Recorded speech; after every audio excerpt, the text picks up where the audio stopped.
Okay, we're going to talk about the organizational confusion. Organization is at the same time a noun, and here we are using it as a verb. Means you construct, organize, meaning you construct. It's not like a static thing, like an organization. No, we are not talking about the noun. We are talking about the verb. So you are organizing your ideas while talking, while presenting. So what happens is that I know you very well know this guy. Yes, sir. Right? Yes, sir. Why is he mentioned here? He is not well organized.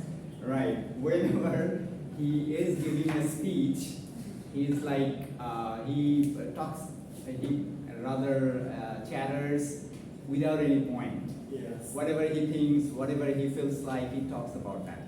So he is the perfect example of organizational confusion. So you cannot organize your idea. You are kind of, he does it unknowingly, but he is actually depending on the audience to get the idea, message from whatever he is saying, which is not a good thing. I mean, if you want to be an effective presenter, you have to help the audience understand your message.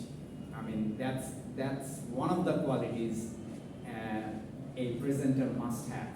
Okay, so there you go. He's talking about, I'm the president of the people. If you do not like it, drop that. Or ask me what I can do for you. I have a business to do. Ask not what I can do for you. I have a business to run. This guy is a classic example of a spoiled kid. Yes, sir. Spoiled kid is it, Yes, sir. So he inherited a lot of wealth from his father. Mostly they're a real estate developer. Yes. New York City is called Fire City. Let me explain that to you. I'm trying to actually talking about him. I don't really like talking about him, but I'm just giving you some background that what background he came from and how he is not really able to get his message across, but he's using the cultural the mindset that the New Yorkers and usually the white Americans have. That's what he is banking on. Well, at the same time, this is an example of a clever manipulation of your bias, of your cultural baggage. Because he's white and he's appealing to the people, especially working class whites or sometimes middle class whites, those who see that when other people are coming into their country or their area, they are somehow, they are uncomfortable.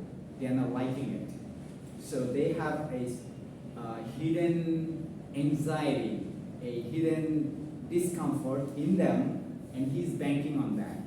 He's bringing that out, and he's saying that yes, these immigrants, these people coming from outside, so they are making your life miserable. You're not getting any job because of these guys, because they came to the state, they stole your job. But that is not the real thing. How? Because most of the time, when he was running and when he was the president, he actually promised people to make the America great again. That was his slogan, but that didn't work. Why? Because the corporations that runs the economy of the states, they are not really very patriotic. Yeah. They don't care about their own people.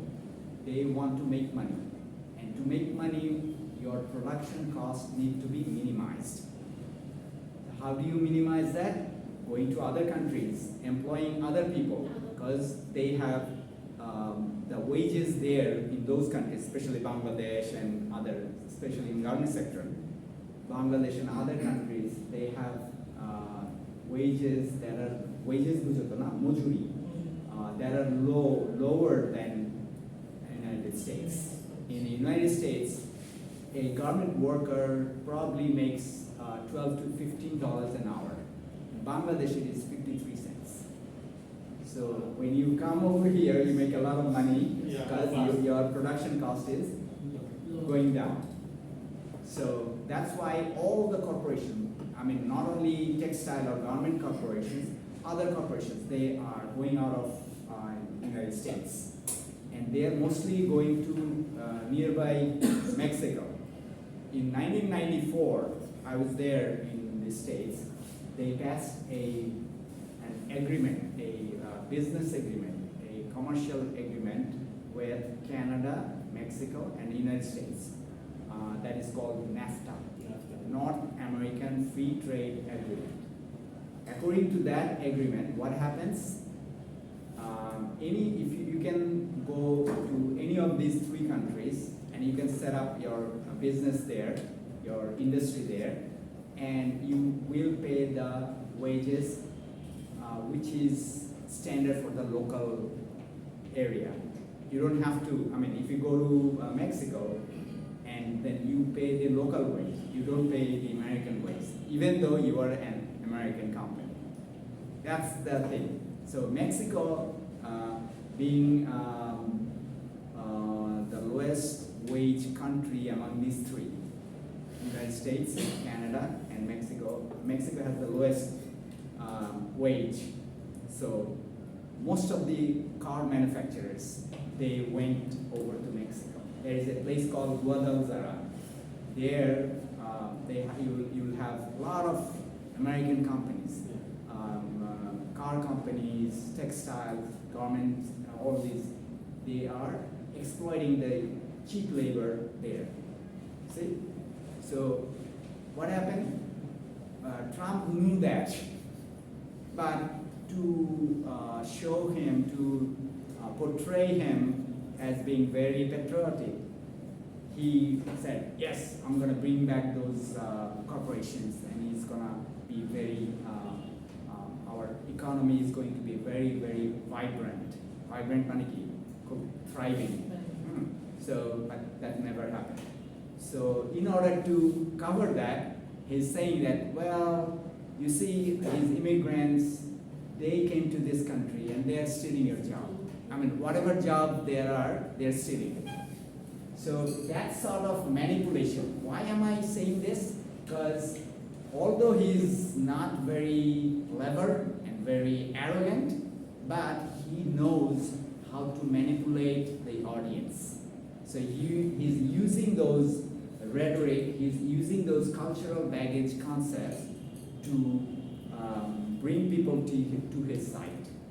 Mostly white working class or lower middle class Americans, those who are really vulnerable. Vulnerable means what? এটা একটা নতুন শব্দ। Means weak. দুর্বল. So what happened? These people are feeling vulnerable. Why? Because most of them, in those families, both husband and wife have to work in order to maintain, in order to, meet the demands of the rising prices. Inflation or rising prices is not only our problem. It is happening in all around the world and also in the States. I have my relatives there. They are kind of scared. They used to go out every weekend. What happens in these states is that you have a 2 days weekend, Saturday and Sunday. If you have a car, you go out of your town, you visit different resorts, places, outing, some kind of outing. But now they're saying that since the price of gasoline, petrol, went up, they are now thinking twice before making plan to go out. They don't go out every often that they used to. Okay? So this type of economic insecurity, people feel very vulnerable. So to make people, clean for his side, he's offering them bad things actually, like cultural baggage things, but they're trying to manipulate people. And when you actually, he's doing it like small time, but Hitler in the history of Germany, Hitler used it big time to rally people against the Jews at that time. Okay, so that's the part of the history. But the thing is that it really shows us that how you can manipulate the cultural baggage rhetorically manipulate. Rhetoric.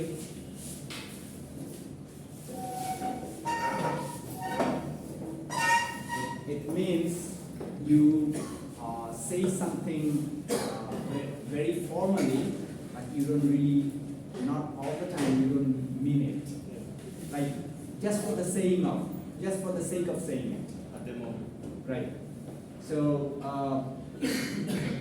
when Hitler used the rhetoric, Trump and his party guys, other guys, like other Republican people, they are also using the same rhetoric. It is like manipulating your audience. So in presenting, you are supposed to manipulate the audience. But the way he is doing it, that is not advisable. That is not for us. Yes, I can tell you a story. I can cite some examples to make you guys interested. But the way he is doing it is that he is deepening money. Already the people had the cultural baggage, and he is like making it even stronger. So that is the thing we should not be doing. That's why I mentioned this guy. Okay, now once we are talking about organizational confusion, that means you are a speaker, you are trying to get some message to your audience, but you cannot really put them in a sequence. You are talking about some topic now, then you you jump to another topic, then you jump to another one, then you jump to another one, then you come back to the first one. What happens is that in this process, your audience gets lost. Yeah. They're like, what is he talking about? So this guy is probably the best example of that thing. Okay? So now we understand, right? That what is organizational confusion. You have to talk about some topic, you have some subtopics, but you have to arrange them in an order so that your audience can understand that yes, this is how we are going, or the message gets to you. Okay? So that's why this is considered some kind of noise. Noise being what? That something that deters communication. Deter মানে হচ্ছে আটকে দেয়. So deters that communication. So we should not be having this sort of noise. Yes. Okay.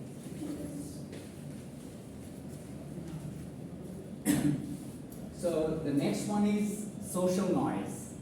Social noise is actually the one we have been talking about. I mean, Mr. Trump is banking on the social noise too. Social noise is something that comes from your background, your cultural background. Say, whenever the way you were brought up, you have some ideas ingrained in you. Ingrained মানে হচ্ছে ভেতরে বসে যাওয়া. And those ideas are not really letting you communicate to people from other cultures. Here's a good example. If we talk about something, you are Joel, right? Joel. Joel. Okay. So if you are talking about like something like the Qurbani Eid, it is very hard to explain to him because he's coming from a culture where they do not sacrifice animals. So when you are, it is hard for him to understand why we do it. Okay, so these are the something that I'm not really saying which is good or bad, but the thing is that we have to really, in the age of globalization, we have to come down to a level that we can communicate in the same way. So that's where the social noise comes in. And the social noise is not only for intercultural communication, it is also inside one culture. Like say in Bangladesh, we have, this is also social noise. Say if you are coming from a village and you are a female, you are a woman, you want to come to the city by yourself, alone, you want to stay here and get some education. Some conservative people in your village might not like it. They'll say, a girl, she's supposed to be traveling with a adult or male relative. Okay? That's one kind of social noise. Another social noise you see every day in the buses when you travel. The male passengers are sitting there. You are a woman. You are standing. They are not letting you sit, or they are not. If you say something, they said, you say everything is for equal rights. So for your equal rights, you stand. Yes, sometimes they do not leave the female. I mean, there are a few seats available for the females. Yes. That is also one kind of social noise. Yes. That we think that not that many women will be traveling.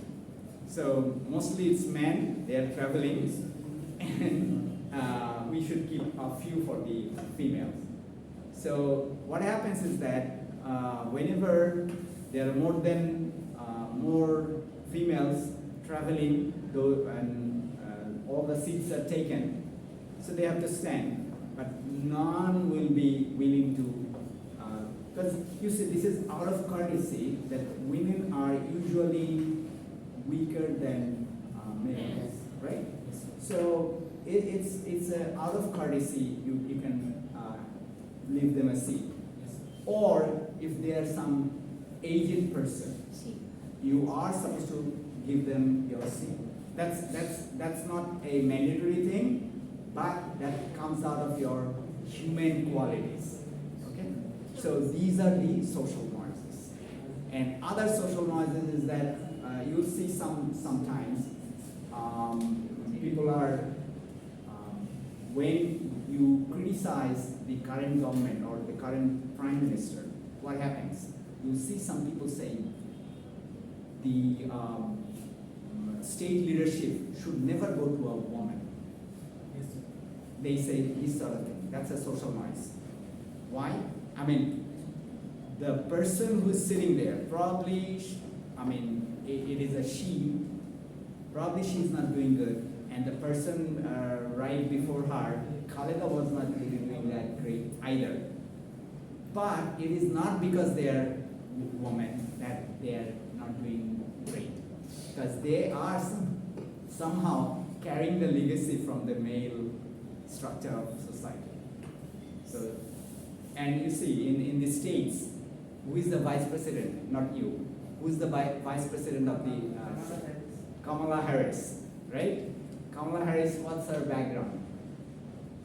Indian. Right, Indian Jamaican. Right. Her mother is from India, father is from Jamaica. So what happened when she ran for offices, and she's like, people were not really very, especially white people, they were not really very comfortable. They didn't like it.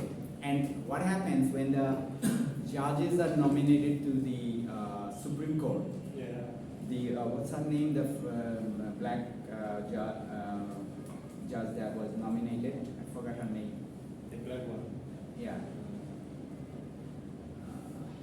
Anyway, so she had to come through a lot of obstacles. Yes. And everywhere this happens. But what happens? See, Kamala Harris being some kind of forerunner বুঝো তোমরা? অগ্রদূত মানে normal public এর চেয়ে আগে এগিয়ে আসে. So she's being the forerunner, but yet she's also maintaining the social noise. She's not really condemning the Israel thing. Okay? So, but can we say that because she's a woman, that's why she's not condemning Israel? No, we cannot say that. That would be social noise. I guess I made it clear, right? Yes, sir. Okay, let's go to the next one. Okay, so like we have now discussed what are the noises that can prevent us from making an effective communication or effective presentation. Now here are some advice on how to overcome that. So the first one, environmental noise. In case of environmental noise, you should try to hold your presentation at a venue. Venue means a place where there's not that much of an environmental noise, or there are some noise cancelling devices. Noise cancelling device means what? You have soundproof walls, very soundproof doors, so noise from outside does not come in. But that is not really up to the speaker though. It mostly depends on the venue. I mean, if you're saying, say you went to Old Dhaka and you are supposed to deliver your speech, well, the street market is going on in full swing outside. So people will be distracted. But you really cannot do that much there because it is not you who decided to hold that meeting over there. So this is dependent on the people who arrange those presentations. But if, as a speaker, sometimes you get to choose the venue. So then you can go for this. But environmental noise is sometimes really very difficult to overcome. For that, what we do, we elevate our voice, or we use megaphones or microphones so that people can hear us better. That kind of subduing the sounds coming from outside. Okay? So people, once again, I would like to remind you that whenever you feel like that you are not really understanding any word I say, please raise your hand and ask me. I will explain that to you. I'm trying to make your listening better, but at the same time, I'm creating some sort of, remember cognitive load we talked about in the first or second class? Second class, sir. There is something called germane cognitive load.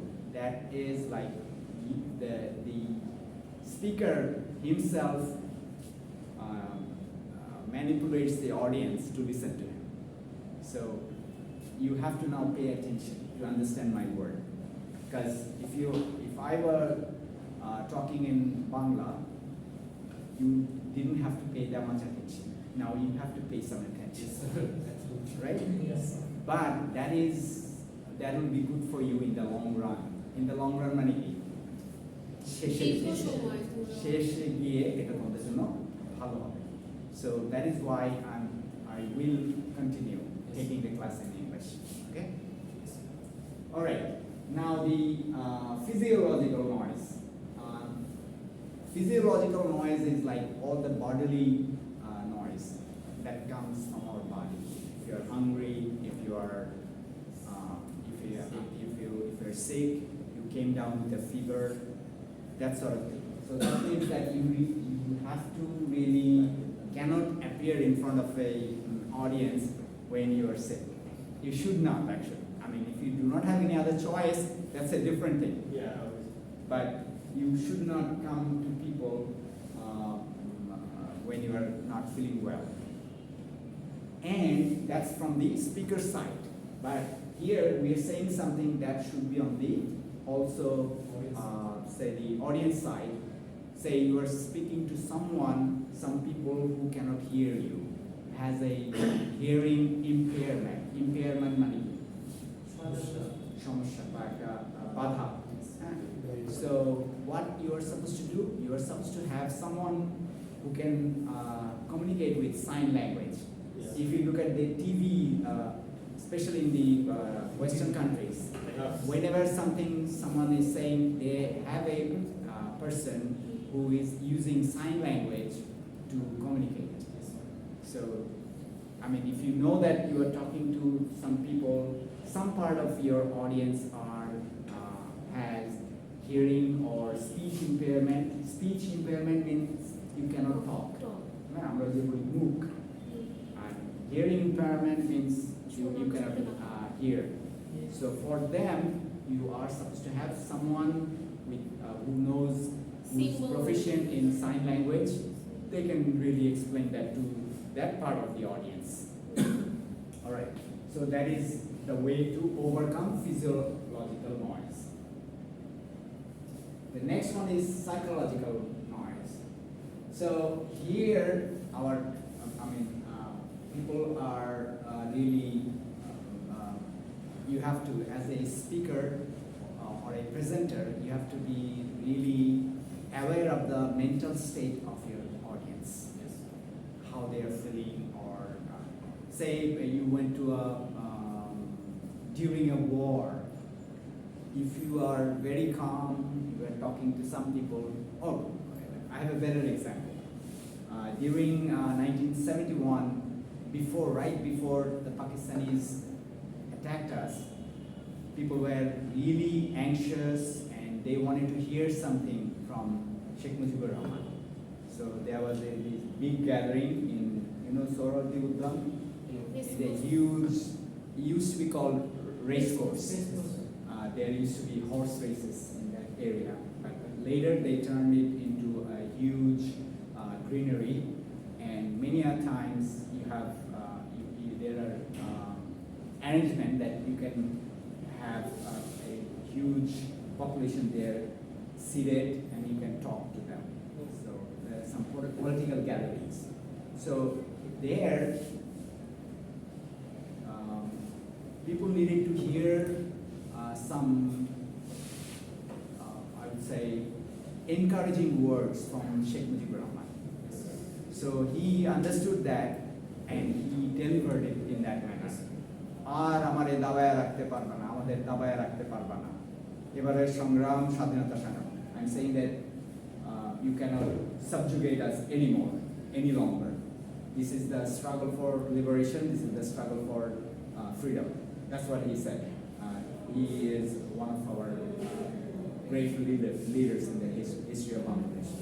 So what happened? People were kind of looking forward to them. So that means their mental state was there. And as a speaker, he understood it very well. So he developed in accordance to that. I mean, in that manner, he developed and it became a great speech. So that's what we are talking about here. That you have to understand how people are feeling when you are talking, and then understanding their mental state, you have to arrange your presentation in that manner. That's how, in that manner, you can get rid of the psychological noise. And you also encourage open communication, active listening, and empathy. Empathy means what? It is like fellow feelings. Like, yes, I do care about you guys. So that is called empathy. Okay? Sympathy হচ্ছে করতে পারি না দেই, আর empathy হচ্ছে আমরা কিছুটা relate করে feel করতে হ্যাঁ, পারি। you are there, you are in their shoes, and you know how they feel. Then you talk to them in that manner. That is called empathy. So, and that's how you create a positive and supportive environment. Okay? Okay. Then we talk about social noise. So here it's much more difficult than the other noises to overcome. You have to really understand, because have you heard Norman Finkelstein? Yeah. Something. Norman Finkelstein is a Jewish professor. He was in York University of Canada. Being a Jew, he criticized Israel over and over again. And what happened, he was barred he was expelled from the universities. They created so much problems. The Jewish lobby in the States, they were so powerful, they created pressure on the different university management that no, you can't have this guy here. So he was, many a times he was not offered any tenure. Tenure meaning permanent employment. But he kept on. He went on going back. So what happened is that when he tried to communicate that to people, he had to face the social noise. And this sort of social noise, you always cannot get over. Because people have to be really knowledgeable and responsive. Because the message you have is a good message. The message he had is a good message. They're saying that Israel is an apartheid state. Apartheid মানে কি? বর্ণবিদ্বেষী, বর্ণবৈষম্য করে. It has to, we cannot support it. But most of the people were brainwashed in a way that they're saying that you're saying something anti-Semitic. Anti-Semitic means Semites are people who lived in the ancient land of Israel or Palestine. And so if you criticize them, they're saying that yes, this is anti-Semite. So you cannot be anti-Semite. I mean, people think that this is bad. I mean, that idea was created in the cultures of the Western world. Last night I saw some people, they were following Justin Trudeau. Justin Trudeau, and they were saying that you are helping Israel. So we want ceasefire now. But he just smiled and he just went on. He came out of the restaurant. He was in the restaurant. And he came out and he started walking without saying anything. So they were really angry. The people who were protesting, they're saying, you are a killer of children. You are helping kill kids. So this sort of thing, whenever, say, it is on the other side, I mean, like Justin Trudeau knew that he did not have anything to say. Because this was true, actually. I mean, in a way, he himself did not kill the children, but he was kind of indirectly helping them. So he didn't say anything. So he kind of recognized the social noise, but he actually knew that it was true. So that was not a noise, so he didn't have anything to say. So that is the thing, when you are talking to some people, irrespective of the country, like even in your own culture, say you went to even say in the bus, you are saying some people, you are being a male, you are telling someone to get up and give the seat to the female, they will really become angry at you because of that social noise.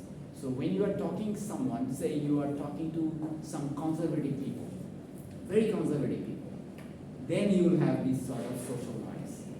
So you have to know beforehand that I have to deliver my message in a manner so that this does not really make them give a violent feedback.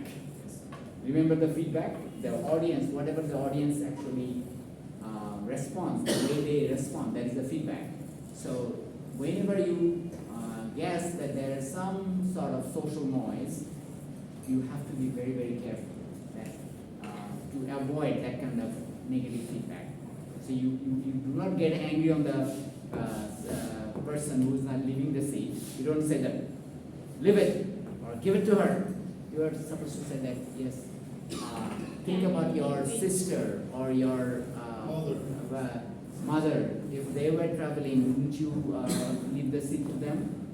Wouldn't you give the seat to them? So that is a persuasion, a way of turning the social noise to a positive thing. Alright? So that's how we can, so that is why we were saying that seek to understand, seek means khoja. Seek to understand and respect diverse perspective. There are different perspectives.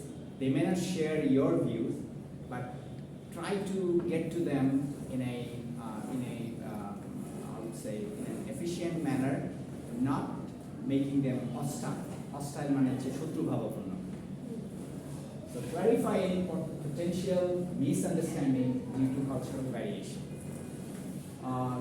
You know that there may be some wrong understanding. When you are talking, people might say that, no, this is not right. But you try to avoid that. But at the same time, you stay steadfast. Steadfast means you stay firm. That yes, you determine. আমি আমার বক্তব্য আমি দেবই. So it's not always easy. Definitely, you can understand. It is not always easy, but you have to practice. You have to really know. You have to really have some sort of clear knowledge about the way people are thinking. Okay. All right. What time it is now? 12:30. So I will continue for this. We have till okay. After this, if we have any time left, I'm going to call you guys to come over here and say something in whatever way is possible. No, this is just to break the I would say almost the fear of having appeared in front of an audience. So you have to do it just by doing it. There is no other way. If you do not do it, you will never overcome this. Okay? So, okay, semantic noise. We know semantic means some word. So you have to explain that, like, what am I doing now? I'm very quickly thinking and trying to choose the words that are understood by you guys.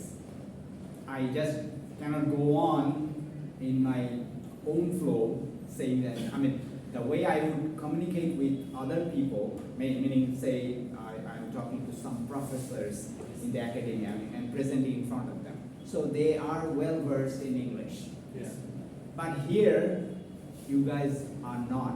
So I have to think carefully to choose a word and kind of slow down so that you guys can get my message.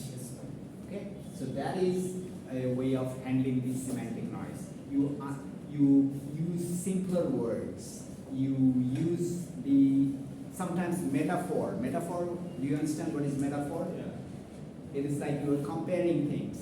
But whenever you have a difficult word, you try to find a synonym, a similar word that will carry the same message but in a simpler way. So it is not really very easy, but you have to do it anyway. But if you want to deliver an effective communication, effective presentation. So that's what we are saying here. That first you have to understand that you are using the same terms that are understood by the audience, and then you have to clarify the meanings and use language that is clear and unambiguous. Unambiguous meaning, ambiguity means it has double meaning. So unambiguous meaning, it will have only one meaning that gets to the audience. And avoid jargon. What is the meaning of jargon? This is a new word.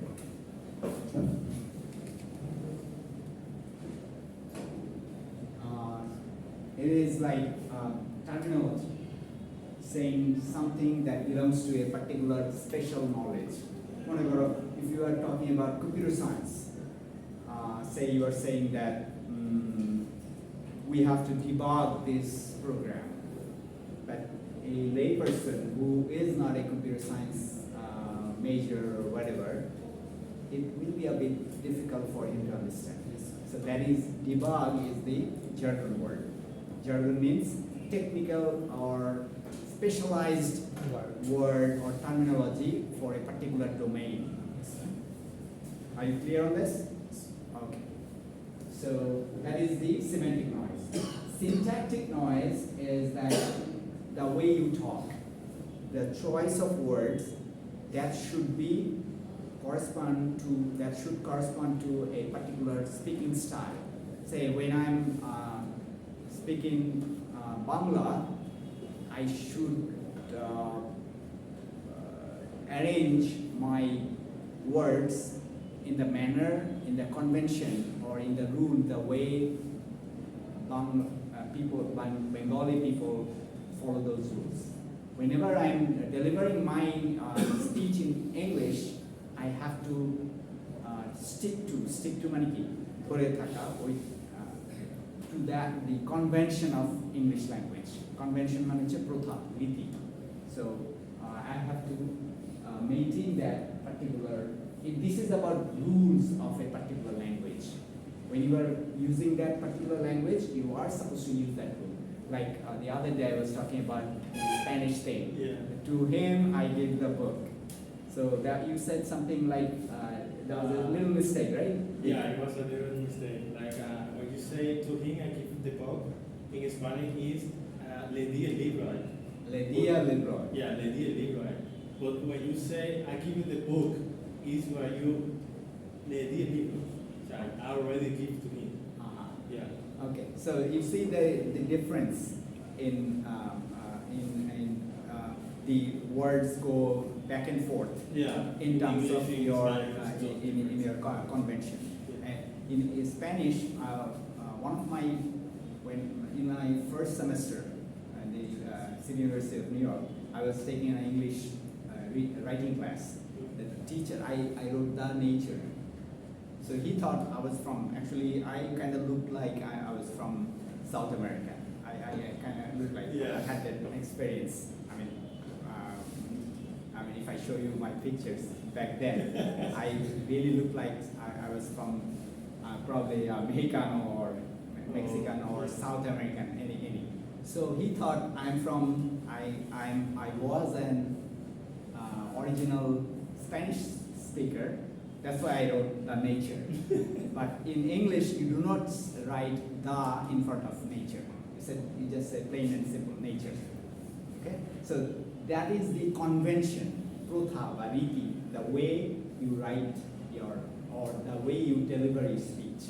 So if you maintain that, that will be, you will be getting rid of your syntactic noise. Here we say that aligns means what? Meaning you are positioning, say this, the audience has some way of, they know that this is how we arrange our words.